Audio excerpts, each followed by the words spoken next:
ಬ್ರೇಕ್ನ ನಂತರ ಹಾಟ್ ನ್ಯೂಸ್ಗೆ ಮತ್ತೊಮ್ಮೆ ಸ್ವಾಗತ. ಮಲ್ಲಿಕಾರ್ಜುನ ಬಂಡೆ ರೌಡಿ ಶೂಟರ್ ಮುನ್ನಾನನ್ನು ಅರೆಸ್ಟ್ ಮಾಡೋದಕ್ಕೆ ಹೋಗಿ ತಮ್ಮ ಪ್ರಾಣವನ್ನು ಬಲಿ ಕೊಟ್ಟರು.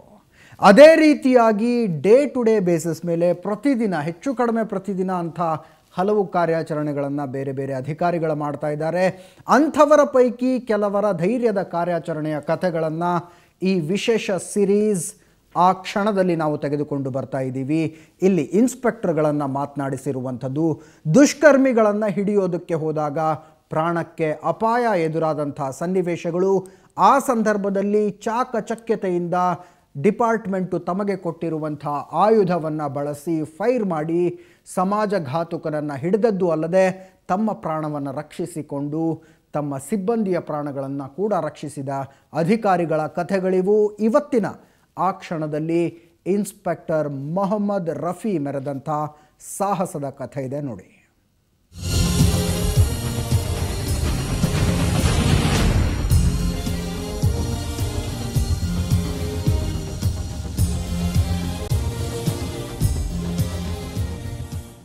ಆ ಕ್ಷಣ ಎಪಿಸೋಡ್ನಲ್ಲಿ ಇವತ್ತು ನಾವು ಹೇಳೋದಕ್ಕೆ ಹೊರಟಿರೋದು ಮತ್ತೊಬ್ಬ ಗಟ್ಟಿ ಗುಂಡಿಗೆಯ ಖಾಕಿಧಾರಿ ಮೊಹಮ್ಮದ್ ರಫಿ ಬಗ್ಗೆ.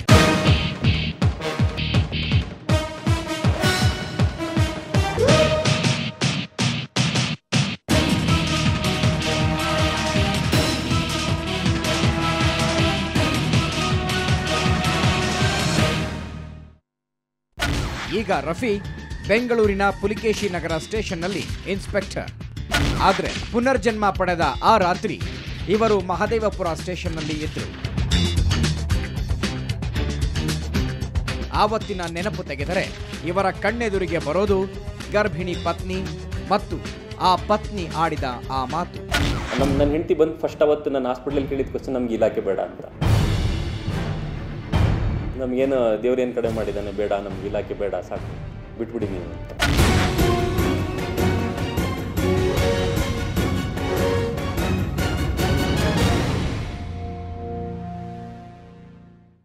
ಎಸ್, ಆ ಮಾತು ಮುಗಿದು ಈಗ 3 ವರ್ಷಗಳ ಮೇಲೆ 1 ತಿಂಗಳಾಯಿತು. ಇವರು ಡಿಪಾರ್ಟ್ಮೆಂಟ್ ಬಿಡಲಿಲ್ಲ. ಹೆಂಡತಿಯ ಆತಂಕ ದೂರ ಆಗಿಲ್ಲ. ಇವತ್ತಿಗೂ ಇವರ ಮನಸ್ಸಿನಲ್ಲಿ ಆ ರಾತ್ರಿಯ ಪ್ರತಿ ಕ್ಷಣ ಕೂಡ ಈಗಷ್ಟೇ ನಡೆದಿರುವ ಘಟನೆಯಂತೆ ನೆನಪಿದೆ.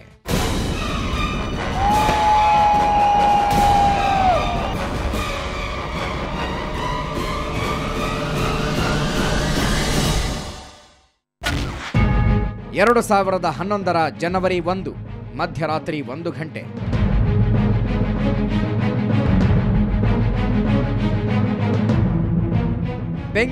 ಬೆಂಗಳೂರೇ ಹೊಸ ವರ್ಷವನ್ನ ಬರಮಾಡಿಕೊಳ್ಳುವ ಸಂಭ್ರಮದಲ್ಲಿತ್ತು.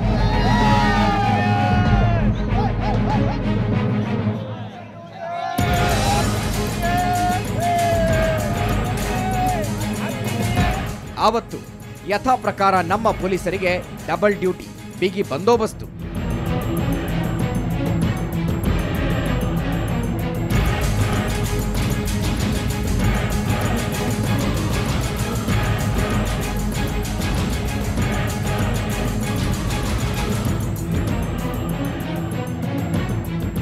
ಕುಡಿದು ತೂರಾಡುವವರೆಲ್ಲ ನೆಮ್ಮದಿಯಾಗಿ ಮನೆ ಸೇರುವ ತನಕ ಇವರು ತಲೆ ಕೆಡಿಸ್ಕೊಂಡು ಓಡಾಡ್ತಾ ಇರ್ತಾರೆ.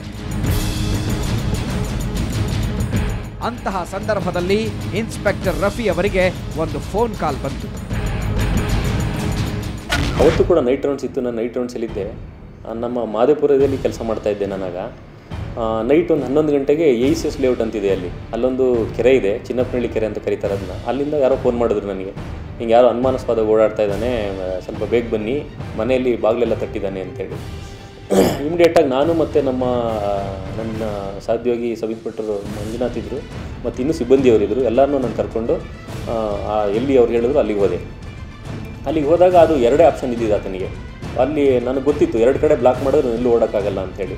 ನಾನೇನು ಮಾಡಿದೆ, ನನ್ನ ಹತ್ರ ಜೀಪ್ ಇರೋದ್ರಿಂದ ನಾನು ಜೀಪಲ್ಲಿ ಈ ಕಡೆಯಿಂದ ನಾನು ಒಬ್ಬನೇ ಬರ್ತೀನಿ, ನಾನು ಡ್ರೈವರ್ ಇಬ್ಬರು ಬರ್ತೀವಿ, ನೀವು ಆ ಕಡೆಯಿಂದ ನಿಮ್ಮ 2 ವೀಲರ್ನ ನಿಲ್ಲಿಸಿ ಒಂದು 4 ಜನ ಸಿಬ್ಬಂದಿನೂ ನೀವು ಆ ಕಡೆಯಿಂದ ಕವರ್ ಮಾಡಿ, ಯಾವ ಕಡೆ ಹೊಡೆದ್ರು ಸಿಕ್ಕಾಕೊಳ್ತಾನೆ ಅವನು, ನೋಡೋಣ ಯಾರು ಅವನು ಅಂತ ಹೋದ್ವು ಅಲ್ಲಿಗೆ.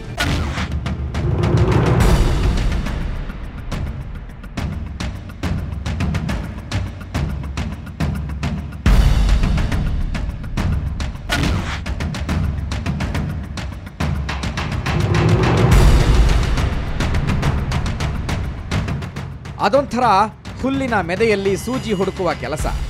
ವಿಶಾಲ ಕಾರ್ಗತ್ತಲಿನಲ್ಲಿ ಅಂತರ್ಧಾನನಾಗಿದ್ದ ಅನುಮಾನಾಸ್ಪದ ವ್ಯಕ್ತಿಯನ್ನ ಹುಡುಕಿ ವಿಚಾರಿಸಬೇಕು. ಅವನು ಕ್ರಿಮಿನಲ್ಲೋ ಹುಡುಕಾನೋ ಹುಚ್ಚಾನೋ ಯಾವನಿಗೆ ಗೊತ್ತು. ಒಟ್ಟಿನಲ್ಲಿ ಒಂದು ಕಡೆ ಇವರು, ಇನ್ನೊಂದು ಕಡೆಯಿಂದ ಇವರ ಸಿಬ್ಬಂದಿ ಒಂಥರ ಕೂಂಬಿಂಗ್ ನಡೆಸ್ಕೊಂಡು ಹೊರಟರು.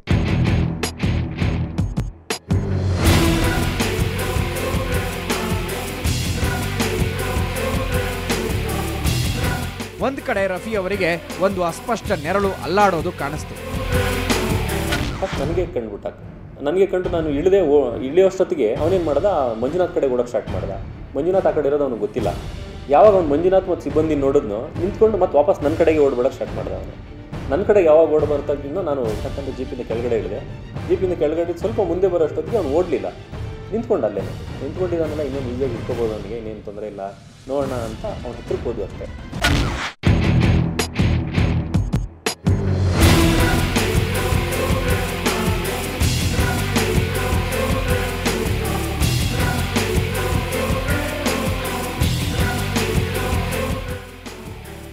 ಅದು ಎಂಥ ಚಾಲೆಂಜಿಂಗ್ ಕೆಲಸ ಅನ್ನೋದು ಮಾಡಿದವರಿಗೆ ಗೊತ್ತು.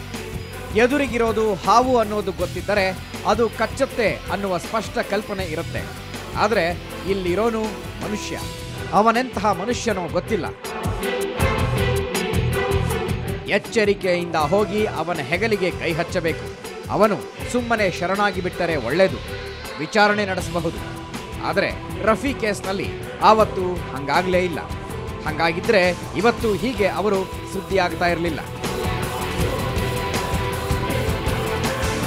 ಇಟ್ಕೋಬೇಕು ಅಂತ ಕೈ ಹಾಕಿದೆ. ಕೈ ಹಾಕಿದ ತಕ್ಷಣ ಅದು ನೇಪಾಳದ್ದು ಅವ್ರದ್ದು ಕುಕ್ರಿ ಟೈಪ್ ಉದ್ದದ್ದು ಚಾಕು ಇರುತ್ತೆ, ಅದು ಹೊಟ್ಟೆಲಿ ಇಟ್ಕೊಂಡಿದ್ದ. ನಾನು ನೋಡಲಿಲ್ಲ, ಅದನ್ನ ತೆಗೆದಿದ್ದೆ ಒಂದೇ ಸರಿ ಹೊಟ್ಟೆ ಕಡೆಗೆ ಬೀಸ್ದಾಗ ಯೂನಿಫಾರ್ಮ್ ಎಲ್ಲ ಹರಿದೋಯ್ತು, ಹೊಟ್ಟೆಗೆ ಗಾಯನೂ ಆಯಿತು. ನನಗೆ ಗಾಯ ಆದ ತಕ್ಷಣ ಏನಾಯಿತು, ಆ್ಯಕ್ಚುಲಿ ಅವ್ನು ಮಂಜುನಾಥ್ ಅವರೆಲ್ಲ ಸಿಬ್ಬಂದಿಯವರು ನಾನು ಹಿಡ್ಕೊಂಡಿದ್ದೀನಿ ಅಂದ್ಕೊಂಡಿದ್ದಾರೆ. ಕತ್ಲೆ ಬೇರೆ ಇತ್ತಲ್ಲಿ, ಹಿಡ್ಕೊಂಡಿದ್ದಾರೆ, ಇನ್ನೇನು ತೊಂದರೆ ಇಲ್ಲ ಅಂತ. ನನಗೆ ಚುಚ್ಚಿ ನೋವಾಗಿ ನಾನು ಕಿರ್ಚಿದ ಮೇಲೇ ಅವ್ರಿಗೆ ಗೊತ್ತಾಗಿದ್ದು ನನಗೇನೋ ಆಗಿದೆ ಹೆಚ್ಚು ಕಡಿಮೆ ಅಂತ. ಅಷ್ಟೊತ್ತಿಗೆ ಮಂಜುನಾಥ್ ಓಡ್ ಬಂದು ಕಾಲಿಗೆ ಒಂದು ಫೈರ್ ಮಾಡಿದ್ರು. ಕಾಲಿಗೆ ಫೈರ್ ಮಾಡಿದ ತಕ್ಷಣ ನಾನು ಅವನ ಕೈ ಗಟ್ಟಿಯಾಗಿ ಹಿಡ್ಕೊಂಡಿದ್ದೆ. ಕೈ ಏನಾದ್ರು ಬಿಟ್ಟಿದ್ರೆ ಅವ್ರಿಗೆ ಹಾಕ್ಬಿಡ್ತಿದ್ದೆ ಅವ್ನು ನನಗೆ. ಅಷ್ಟು ಅವ್ನು ಇದು ಮಾಡಿದ್ರು ಅವ್ನಿಗೂ ನನಗೆ ಭಾಳ ಓಡಾಟ ಆಯಿತು. ನಂದು ಯೂನಿಫಾರ್ಮ್ ಕಂಪ್ಲೀಟ್ ಹರಿದೋಯ್ತು ಅವತ್ತು, ಕಂಪ್ಲೀಟ್ ಬಟ್ಟೆ ಗಿಟ್ಟೆಲ್ಲ ಹರಿದೋಯ್ತು, ಮೇಲ್ಗಡೆ ಶರ್ಟೆಲ್ಲ ಹರಿದೋಯ್ತು. ಆ ಚುಚ್ಚಿದ್ದು ಮೇಲ್ಗಡೆಗೆ ಕೈ ಗಟ್ಟಿಯಾಗಿ ಹಿಡ್ಕೊಂಡಿದ್ದೆ. ಅವ್ನು ಯಾವಾಗ ಫೈರ್ ಮಾಡಿದ್ನೋ ಇವನಿಗೆ ಸ್ವಲ್ಪ ಕೈ ಲೂಸ್ ಆಯಿತು ಒಂದು. ಆವಾಗ ನನ್ನ ಹತ್ರ ಇದ್ದು ವೆಪನ್ ತೆಗೆದು ನಾನು ಅವ್ನಿಗೆ ಎಡಗೈನಲ್ಲಿ ಕೈ ಹಿಡ್ಕೊಂಡು ಬಲಗೈನಲ್ಲಿ ಮತ್ತೆ ಅವನಿಗೆ ಕಾಲಿಗೆ ಫೈರ್ ಮಾಡಿದೆ. ನಾನು 2 ಸರಿ ಫೈರ್ ಮಾಡಿದೆ. 2 ಸರಿ ಅವ್ನು ಕಾಲಿಗೆ ಫೈರ್ ಮಾಡಿದೆ. ಕಾಲಿಗೆ ಫೈರ್ ಮಾಡಿದಾಗ ಅವನು ಕೆಳಗೆ ಬಿದ್ದೋದ. ಆತ ಬೀಸಿದ ನೇಪಾಳಿ ಡ್ಯಾಗರ್ ಇವರ ಹೊಟ್ಟೆಯನ್ನ ಸೀಳಿತ್ತು. ಎಷ್ಟು ಒಳಗೆ ಹೋಗಿದೆ ಅನ್ನೋದನ್ನ ವೈದ್ಯರೇ ಹೇಳಬೇಕು. ತಕ್ಷಣ ಮಹಮ್ಮದ್ ರಫಿಯವರನ್ನ ಆಸ್ಪತ್ರೆಗೆ ಸಾಗಿಸಲಾಯಿತು. ಈ ಕಡೆ ಸಿಕ್ಕಿಬಿದ್ದವನ ವಿಚಾರಣೆ ಶುರುವಾಯಿತು. ಆತ ಬಹಾದೂರ್ ನಮ್ರಾಜ್ ಥಾಪಾ. ನಮಗೆ ಮೊದಲು ಗೊತ್ತಿರಲಿಲ್ಲ ಇವನು ಇಷ್ಟೊಂದು ನಟೋರಿಯಸ್ ಅಂತ. ನಟೋರಿಯಸ್ಸಾಗಿ ಗೊತ್ತಾಗಿದ್ರೆ ನಾವೆಲ್ಲ ಸ್ವಲ್ಪ ಪ್ರೀ ಪ್ಲಾನ್ ಆಗಿ ಹೋಗ್ತಾ ಇದ್ವಿ. ಆಮೇಲೆ ನಾನು ಅದು ಗೆಸ್ಸು ಮಾಡಿರಲಿಲ್ಲ ಅವ್ನು ನಮ್ಗೆ ಅಸಾಲ್ಟ್ ಮಾಡ್ತಾನೆ ಅಂತ. ಯಾಕಂದರೆ ಅವ್ನು ಹೋಗಲಿಲ್ಲ. ಓಡೋದ್ರೆ ನಾವು ಓಡೋಗ್ತಾನೆ ತಪ್ಪಿಸ್ಕೋಬೋದು ಅಂತ. ಅವನು ನಿಂತ್ಕೊಂಡಿದ್ದರಿಂದ ನಾವು ಲೇಟಾಗಿ ತೊಗೊಂಡು ಹಿಡ್ಕೊಂಡು. ಅದಾದಮೇಲೆ ಈಗ ನಮಗೂ ನೋಡಿ ಎಲ್ಲ ಅನುಭವಗಳ ಮೇಲೆ ಬರೋದು. ಇವಾಗ ನಾವು ಯಾವುದೇ ಪ್ರಕರಣದಲ್ಲಾಗಲಿ ಈ ಥರ ಯಾರನ್ನ ಹಿಡಿಯೋಕ್ಕೆ ಹೋಗೋದಾದರೆ ಕಂಪ್ಲೀಟ್ ಪ್ಲಾನ್ ಮಾಡಿಕೊಂಡೆ ಅವ್ನು ಒಳ್ಳೆಯವನಿರಲಿ ಕೆಟ್ಟವನಿರಲಿ ಹೇಗೆ ಇರಲಿ ಹೋಗ್ತೀವಿ. ಆಗೋದಾಗ ಮಾತ್ರ ನಾವು ನಮ್ಮ ಪ್ರಾಣಗಳನ್ನ ಉಳಿಸ್ಕೊಳ್ಳೋಕೆ ಸಾಧ್ಯ.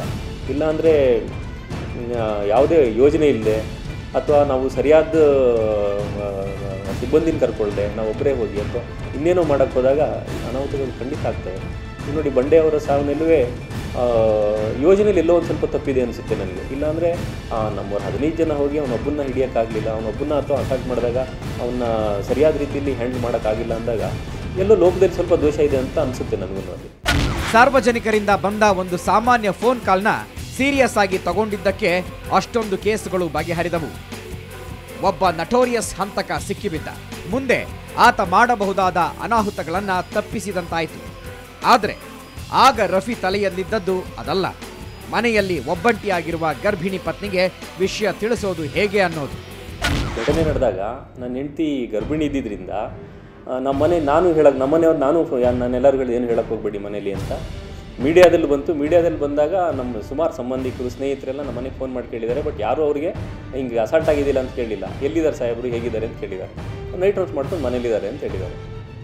ಮನೆಯವರಿಗೆ ಅವತ್ತು ಗೊತ್ತಾಗಿದ್ದೆ ನೆಕ್ಸ್ಟ್ ಡೇ ಸಂಜೆ 4 ಗಂಟೆಗೆ. ಅದು ನಮ್ಮ ತಾಯಿ ಬಂದ ಮೇಲೆ ನಮ್ಮ ತಾಯಿ ಬರೋವರೆಗೂ ನಮ್ಮ ಮನೆಯವ್ರಿಗೆ ಗೊತ್ತಿರಲಿಲ್ಲ ಹಿಂಗೆ ಅಸಾಲ್ಟ್ ಆಗಿದೆ ಅಂತ. ಬಟ್ ಈಗ ಪೊಲೀಸವ್ರು ಅಂದ್ರೆ ನಾವು ಮನುಷ್ಯರೇ, ನಮಗೇನು ಎಕ್ಸ್ಟ್ರಾ ಪವರ್ಗಳು ಅಥವಾ ನಮಗೆ ಎಕ್ಸ್ಟ್ರಾ ಇದು ಏನು ಇರೋದಿಲ್ಲ.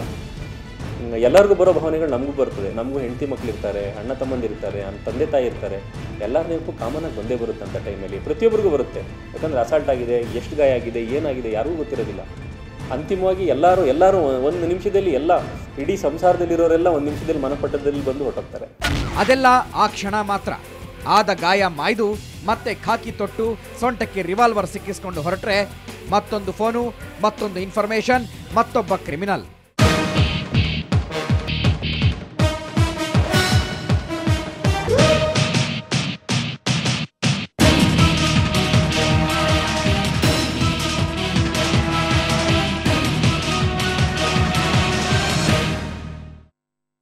मैं जिंदगी का साथ निभाता चला गया, हर फिक्र को धुएं में उठाता चला गया. ಹೀಗಂತ ಗಾಯಕ ಮೊಹಮ್ಮದ್ ರಫಿ ಹಾಡಿದ್ರು.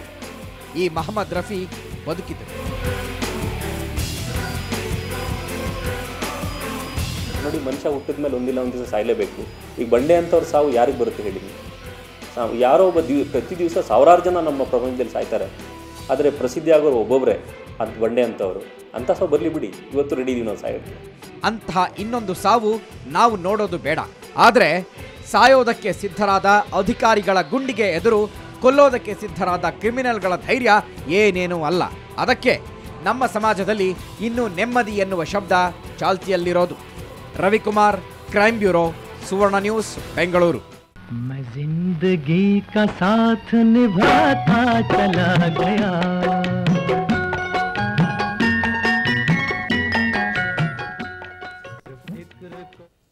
ಎಸ್, ಇದು ಇನ್ಸ್ಪೆಕ್ಟರ್ ಮೊಹಮ್ಮದ್ ರಫಿ ಗಟ್ಟಿಗುಂಡಿಗೆಯ ಕಥೆ ಆಯಿತು. ನಾಳಿನ ಆ ಕ್ಷಣ ವಿಶೇಷ ಸೆಗ್ಮೆಂಟ್ನಲ್ಲಿ ಇನ್ನೊಬ್ಬ ಇನ್ಸ್ಪೆಕ್ಟರ್ ಕಥೆ ತೆಗೆದುಕೊಂಡು ಬರ್ತೀವಿ.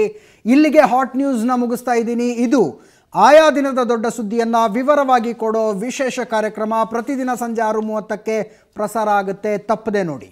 ನೇರ, ದಿಟ್ಟ, ನಿರಂತರ ಸುದ್ದಿಗಾಗಿ ನೋಡ್ತಾ ಇರಿ ಸುವರ್ಣ ನ್ಯೂಸ್.